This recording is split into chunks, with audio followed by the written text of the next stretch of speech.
समुद्र की उस गहराई में जहां इंसानी आंखें नहीं पहुंचती। भारत ने ऐसा ऑन ऑपरेशन चलाया जिसे आज भी ग्लोबल इंजीनियरिंग केस स्टडी की तरह देखा जाता है, क्योंकि यह सिर्फ पत्थर हटाने की कहानी नहीं थी, बल्कि भारत की आर्थिक मजबूरी, ज्योग्राफिकल लिमिटेशन और फ्यूचर ट्रेड विजन का टकराव था। आज जब दुनिया 20,000 कंटेनर वाले दैत्याकार जहाजों पर चल रही है, तब यह मान लेना कि पुराने, उथले और भीड़-भाड़ वाले पोर्ट भारत की जरूरतें पूरी कर लेंगे, खुद को धोखा देना था। भारत की 90% से ज्यादा विदेशी व्यापार शिपिंग से होती है, लेकिन विडंबना यह थी कि वही भारत अपने ही माल को विदेशी पोर्ट्स जैसे कोलंबो, सिंगापुर और दुबई के जरिए ट्रांसशिप करवाने को मजबूर था। हर कंटेनर पर एक्स्ट्रा खर्च, हर दिन की देरी और हर साल हजारों करोड़ रुपए का नुकसान, जो सीधे आम भारतीय के जेब तक पहुंचता था। दोस्तों, असली समस्या यह नहीं थी कि जहाज कम आ रहे थे। असली समस्या यह थी कि दुनिया के सबसे बड़े जहाज भारत आ ही नहीं सकते थे, क्योंकि उन्हें चाहिए था 18 से 20 मीटर गहरा पानी, लंबा बर्थ, विशाल टर्निंग रेडियस और ऐसा पोर्ट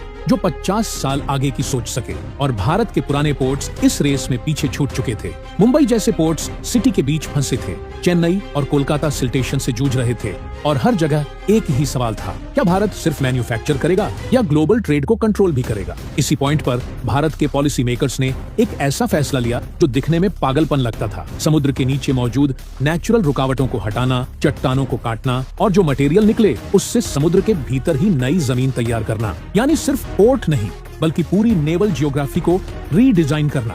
यह फैसला आसान नहीं था, क्योंकि इसके सामने एनवायरनमेंट, कोस्टल रेगुलेशन, अरबों का निवेश और टेक्नोलॉजिकल रिस्क खड़ा था। लेकिन भारत समझ चुका था कि अगर आज ये कदम नहीं उठाया गया तो आने वाले 30 सालों तक हम सिर्फ दूसरों के पोर्ट्स को इस्तेमाल करने वाली इकोनॉमी बने रहेंगे। भारत ने लोकेशन चुनी जहां नेचुरली शिपिंग लेन मजबूत थी, लेकिन सबसे बड़ी दुश्मन भी वहीं छुपी थी। समुद्र के नीचे फैला एक विशाल hard rock underwater structure, जिसे आम भाषा में सिर्फ चट्टान कहा जाता है, लेकिन इंजीनियरिंग की नजर से यह पूरा का पूरा पहाड़ था, जिसने जहाजों के लिए गहराई को सीमित कर रखा था। इस पहाड़ को हटाए बिना 18 से 20 मीटर ड्राफ्ट वाले अल्ट्रा लार्ज कंटेनर वेसल्स का भारत आना नामुमकिन था, और यहीं से शुरू हुआ भारत का अब तक का सबसे जटिल मरीन सिविल ऑपरेशन। पहले पूरे समुद्र तल की हाई रेजोल्यूशन बाथिमेट्रिक मैपिंग की गई। सिस्मिक स्कैनिंग से यह समझा गया कि पत्थर कितने कठोर हैं और कहां तक फैले हुए हैं। फिर तय किया गया कि कौन सा हिस्सा कट्टर सक्शन ड्रेजर्स से काटा जा सकता है और कहां कंट्रोल्ड अंडर वाटर ब्लास्टिंग की जरूरत पड़ेगी। यह कोई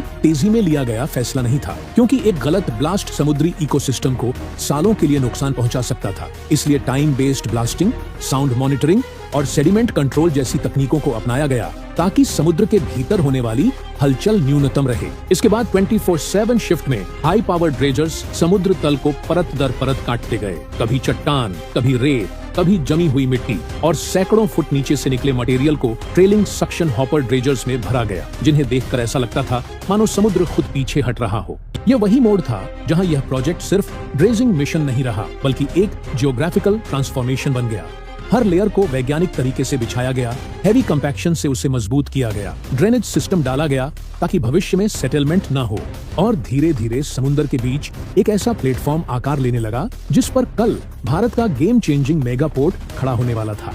इसी पल भारत ने ये साबित कर दिया कि वह अब जियोग्राफी की दया पर रहने वाला देश नहीं है, वह जियोग्राफी को एडिट करने का साहस रखता है। जब समुद्र के भीतर तैयार की गई वह नई जमीन आखिरकार स्थिर और मजबूत हो गई, तब यह साफ हो चुका था कि भारत सिर्फ एक पोर्ट नहीं बना रहा, बल्कि अपने भविष्य की सप्लाई चेन का कंट्रोल अपने हाथों में ले रहा है। इसलिए अगले फेज में काम शुरू हुआ एक ऐसे पोर्ट के निर्माण का जिसे आज की नहीं, बल्कि अगली आधी सदी की जरूरतों को ध्यान में रखकर डिजाइन किया गया था। इस नई जमीन पर बने डीप वाटर मेगा पोर्ट को सीधे 20 मीटर से ज्यादा ड्राफ्ट के लिए तैयार किया गया, ताकि अल्ट्रा लार्ज कंटेनर वेसल्स बिना किसी ज्वार भाटे के इंतजार के सीधे डॉक कर सकें। और इसके लिए लगाए गए मेगा क्वे क्रेन्स इतने ऊंचे और ताकतवर हैं कि वे एक बार में दर्जनों कंटेनर उठाकर मिनटों में जहाज खाली कर दें। इसका नतीजा यह हुआ कि जो कार्गो पहले भारत के बाहर ट्रांसशिप होता था, वह अब सीधे यहीं हैंडल होने लगा। लॉजिस्टिक्स कॉस्ट में भारी गिरावट आई, डिलीवरी टाइम घटा और भारतीय एक्सपोर्टर्स ग्लोबल मार्केट में ज्यादा प्रतिस्पर्धी बन गए।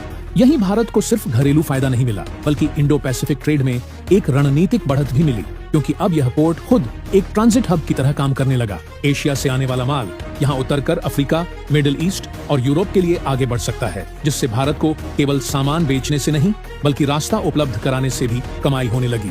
तो दोस्तों, आपकी क्या राय है? कमेंट बॉक्स में जरूर बताइएगा।